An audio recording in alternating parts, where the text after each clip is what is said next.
Ya, Assalamualaikum warahmatullahi wabarakatuh. Perkenalkan, nama saya Kak Feris Wanani dari Prodi Fisioterapi dengan NIM 2010301131. Di sini saya akan mengerjakan tugas mata kuliah Islam dan IPTEX, di mana saya harus membuat video argumentasi tentang Islam dan juga sains pada abad pertengahan.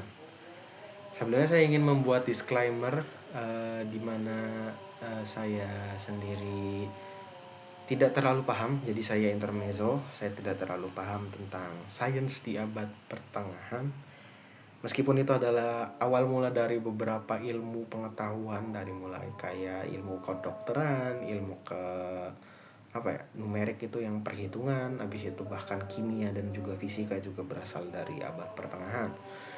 Tapi saya tidak terlalu paham, dalam artian saya tidak terlalu mengerti ilmu awalan ataupun bagaimana mereka menemukan itu bagaimana.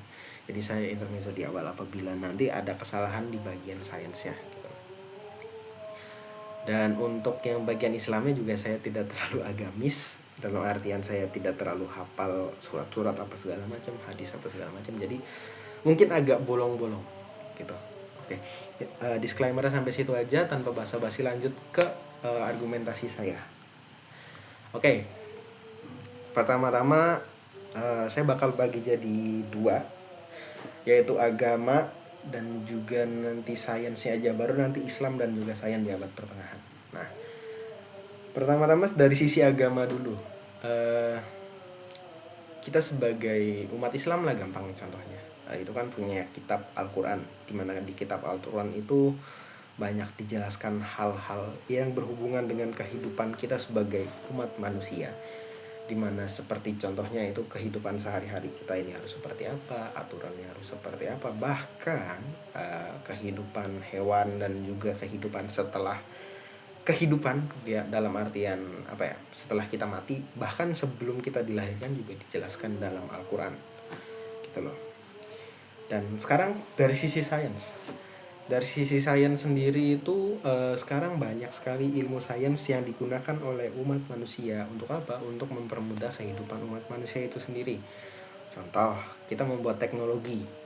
Teknologi itu asalnya kan dari sains, dari penelitian yang dilakukan oleh beberapa orang, habis itu untuk mencari suatu hal, dan ketika ketemu disimpulkan hasilnya itu dan nanti dipakai di kehidupan sehari-hari, baik itu untuk dirinya sendiri maupun untuk banyak orang. Tapi terjadi kontradiksi di sini, di mana gini, rata-rata sains itu masih belum bisa menjelaskan apa yang terjadi di dalam kitab. Gampangnya adalah kita sebagai umat Islam itu di dalam sains sendiri itu masih belum bisa menjelaskan tentang siklus kehidupan. Dalam artian sebelum kita lahir, tadi sudah saya bilang, sebelum kita lahir dan juga setelah kita mati. Kalau misalkan di Al-Quran sendiri kan kita sudah dijelaskan gambarannya. Jadi sebelum kita lahir itu arwahnya ada di mana, baru nanti setelah janin berumur 4 bulan, 3 bulan sampai 4 bulan itu arwahnya baru masuk. Arwahnya itu baru diberikan kepada janin dan nanti jadi manusia.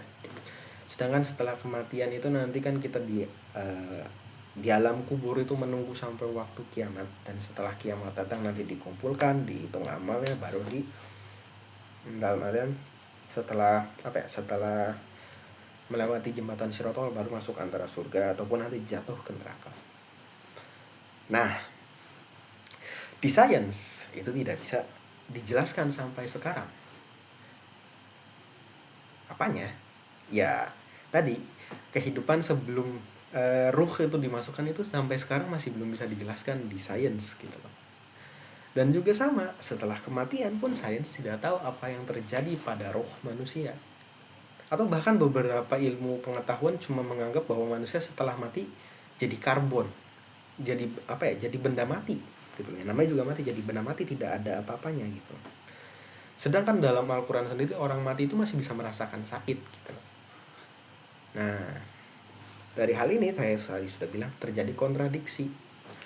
Yang mana nanti terjadi di kubu Islam itu jadi anti sains, dan juga di kubu sains ini jadi anti agama, atau ya mungkin anti Islam lah gampangnya gitu. Nah, dari hal tersebut banyak beberapa orang yang gampangnya gini, di agamanya pintar tapi di ilmu sainsnya tidak terlalu menguasai, jadi anti terhadap sains, dan sebaliknya orang yang sains atau ilmu pengetahuannya tinggi tapi ilmu agamanya rendah jadi anti agama gitu loh. Dan ya jujur mungkin karena saya ngambil dari sisi sains dulu. Kalau misalkan menurut orang yang punya ilmu pengetahuan tinggi gitu loh, hal-hal yang terjadi atau diceritakan dalam Alkitab, entah itu Al-Quran, entah itu kitabnya orang Kristen gitu, ataupun bahkan kitabnya orang Hindu, Buddha, bahkan di Shinto saja, orang Jepang saja masih belum tahu gitu loh. Kenapa hal-hal tersebut bisa terjadi, hal-hal yang di luar sains atau metafisik lah gampangnya gitu. Nah, tapi balik lagi gitu loh. Itu kan karena kita sekarang masih belum punya ilmunya gitu loh. Masih belum punya jembatan yang kita bisa bilang itu proses dari penelitiannya kita masih belum ada gitu. Nah, balik ke Islam dan juga sains pada abad pertengahan. Jadi peninggalan Nabi dan para sahabat juga itu sebenarnya udah ada peninggalan peradaban gitu. Entah itu dalam bentuk bangunan ataupun dalam bentuk budaya sehari-hari, dan itu sebenarnya termasuk sains. Kenapa? Karena ya itu mempermudah hidup manusia, jujur. Karena gini loh, teknologi pembangunan manusia itu tidak terjadi dalam semalam. Kasarnya kita kan dari masanya zaman Nabi Adam saja kita baru lokalisasi gitu loh, baru menanam, baru berternak gitu. Dan itu menyebar kan. Dan tidak semua keturunan Nabi Adam pada zaman dahulu juga diajarkan untuk membangun rumah. Ada yang belajar sendiri, ada yang maksudnya sudah diajarkan gitu loh. Maka dari itu ya yang diajarkan itulah yang menjadi sains, yang menjadi ilmu yang nanti membekali hidup ya manusia sampai saat inilah gampangnya gitu. Nah, habis itu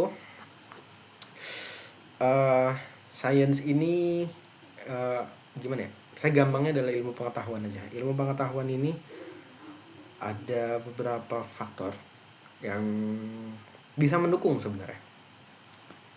Dan ya sebenarnya ini adalah faktor besar yang mendukung perkembangan sains, utamanya pada peradaban Islam ya. Sebelum di Konstantinopel itu diserang dan juga dibakar ilmunya, ya sudah, itu terlalu gelap untuk dibahas. Oke, lanjut. Jadi apa saja 8 faktornya itu? Yang pertama ada agama Islam, di mana para peneliti zaman dahulu, zaman abad pertengahan itu, utamanya di Arab dan juga di Konstantinopel itu, mereka itu meneliti sesuatu hal berdasarkan dari Al-Quran. Apakah ini benar? Apakah ini bisa terjadi? Apakah ini bisa bermanfaat dalam kehidupan manusia sehari-hari? Dan dari situ mereka berkembang. Dan kalau misalkan kalian mau tahu, angka 0 ditemukan oleh umat Islam. Ini saya takut didemonetasi. Bukan oleh pihak Yahudi, tapi oleh Islam. Gak ada orang Yahudi menemukan angka 0. Tidak ada sejarahnya dalam Islam gitu. Habis itu tapi karena saya dulu bilang di Konstantinopel itu diserang, dibakar semua ilmunya. Habis itu ilmu-ilmu mereka yang diambil itu diaku oleh Yahudi ya gitu. Oke, faktor-faktor selanjutnya yang kedua yaitu adalah dukungan penguasa. Jadi penguasa zaman dulu itu mendukung para peneliti. Kenapa? Karena zaman dulu ilmu itu sangat dihargai, tidak seperti sekarang. Sekarang internet, Facebook, YouTube. Oke, saya agak sarkas, mohon maaf. Dan ya, zaman dulu itu ilmu pengetahuan sangat dihargai, sehingga itu dari penguasanya sendiri memberikan ya dukungan berupa materi, bahkan juga dukungan berupa tenaga gitu loh, tenaga manusia yang nanti kan bisa membantu penelitinya gitu loh untuk melaksanakan penelitian. Lalu yang ketiga itu adalah penerjemahan ke bahasa Arab. Ya tadi seperti saya sudah bilang, itu dari bahasa Arab ke Konstantinopel, habis itu menyebar meskipun akhir-akhirannya dibakar. Habis itu pendidikan. Ya, pendidikan zaman dulu itu termasuk sangat dijunjung tinggi. Karena ilmu juga saya tadi sudah bilang dijunjung tinggi. Lalu ada yang kelima itu ada perpustakaan. Di mana di perpustakaan itu semua ilmunya itu disimpan. Gitu loh. Dan nanti bisa dalam artian disalin ke sebuah buku lain dan disebarluaskan. Lalu ilmuwan muslim jelas. Kenapa? Karena kalau tidak ada orang yang mau jadi ilmuwan, utamanya muslim, kapan Islam mau berkembang? Gitu loh. Lalu saya sudah bilang tadi ada riset laboratorium dan juga observatorium, itu sangat jelas itu adalah faktor pendukung untuk ilmuwan. Untuk apa? Untuk mendukung penelitiannya tentang suatu hal gitu. Dan yang terakhir ada perdagangan nasional, di mana perdagangan nasional ini nanti bisa menyebarluaskan ilmu sains yang tadi sudah diteliti gitu. Nah, habis itu kenapa faktor-faktor ini yang sudah ada tadi itu tidak terbukti sampai sekarang? Ya tadi saya sudah bilang, karena dibakar perpustakaannya, ilmunya dijarah dan diakui oleh Yahudi. Gitu loh. Dan alhasil ilmu-ilmu yang tersisa itu hanya sedikit. Dan umat Islam sekarang juga jujur otaknya sudah dicuci oleh pihak Yahudi. Gampangnya adalah gini. Saya agak sarkas ya. Teknologi yang paling sekarang kita gunakan adalah, yang paling sering banget kita gunakan sekarang adalah internet. Dengan internet ya kita bisa mengetahui dunia luar. Meskipun kita ada di depan layar laptop, layar komputer, di depan HP lah gampang, yang kebanyakan orang punya. Meskipun tidak semua, tapi maksudnya di depan HP aja lah kita bisa ngeliat dunia gitu lewat internet. Dan juga jujur ada efek bagusnya, ada efek positifnya, ada efek negatifnya. Efek positifnya kalau untuk orang-orang yang niat belajar, mereka dimudahkan. Efek-efek negatifnya adalah tadi saya juga sudah sarkas. Influencer yang jelek, kalau yang bagus kayak misalkan influencer untuk ayo kita sholat, oke itu masih mending. Kalau misalkan influencer yang ya paham, saya tidak perlu sebutkan merek gitu. Nah itu kan juga sebenarnya adalah efek negatif dari sains juga, yang karena apa? Karena pendidikan dari mereka itu untuk apa? Untuk mengkontrol ilmu pengetahuan itu tidak ada, sehingga apa? Mereka justru dikontrol oleh ilmu pengetahuan itu sendiri. Dan ya alhasil ya banyak dari orang sekarang itu jadi salah persepsi karena kurangnya ilmu pengetahuan. Contoh gampangnya aja, banyak yang pindah agama, banyak yang bahkan jadi ateis, tidak beragama. Banyak orang yang saking agamisnya anti sains, anti ilmu pengetahuan, dan bahkan mereka cuma mementingkan kehidupan agama, tapi dalam artian yang buruk, bukan dalam artian yang baik gitu loh. Karena Allah sendiri juga sudah bilang pemujaan yang berlebihan itu tidak baik gitu loh. Maka dari itu pendapat saya sendiri sebagai, mungkin ini penutup, sebagai umat Islam dan juga orang yang masih belajar ilmu sains, pendapat saya sendiri adalah imbangilah keduanya. Sains kita belajar, ilmu agama kita belajar. Tapi mungkin kita tidak bisa menyeimbangkan dalam artian nyambungin keduanya gitu. Mungkin untuk sementara kita tidak bisa. Karena apa? Karena ilmunya sendiri masih belum ada. Tapi untuk sementara waktu kalau kita punya ilmu agama ya kita selamat dunia akhirat, ya nggak sih? Kalau misalkan kita punya ilmu sains, kehidupan di dunia kita bisa lebih mudah dan bahkan bisa mendukung kehidupan beragama kita gitu. Maka dari itu ini kesimpulan dari saya. Kita langsung masuk kesimpulan saja. Jadi agama itu ada untuk mengatur kehidupan umat beragama agar apa? Agar kehidupannya lebih baik. Dan sains itu ada untuk apa? Untuk umat manusia kehidupannya jauh lebih mudah. Tapi kalau misalkan kita hanya memihak pada satu hal saja, maka tidak seimbang. Contoh, kalau misalkan kita memihak ke agamanya saja, kita tidak punya ilmu sains, maka ya gampangnya hidup kita juga tidak mudah di dunia. Meskipun ya bahagia di agamanya, tapi di ilmu sainsnya kita kurang. Ataupun sebaliknya, kalau misalkan di ilmu sainsnya kita tinggi, di ilmu agamanya kita rendah, ya sama saja di akhiratnya kita juga nanti ya kepepet gitu. Atau bahkan nanti kita jadi orang-orang yang zalim atau enggak orang-orang yang kafir. Nah, itu juga agak berbahaya.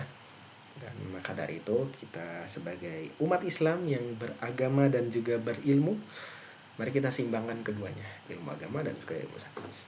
Oke, mungkin sekian dari saya pembahasan tentang Islam di abad pertengahan. Meskipun di Islam abad pertengahannya tidak terlalu banyak, saya intermezzo, saya minta maaf. Kayak saya tadi sudah bilang, saya tidak terlalu paham apa ilmu di abad pertengahan, utamanya di Islam. Saya cuma tahu ilmunya itu dibakar di Konstantinopel, di perang, dan habis itu dijarah. Itu saya cuma tahu itu saja. Saya tidak tahu kelebihannya, jadi saya mohon maaf sekali lagi. Oke, sekian dari saya. Tanpa basa-basi lagi, wassalamualaikum warahmatullahi wabarakatuh.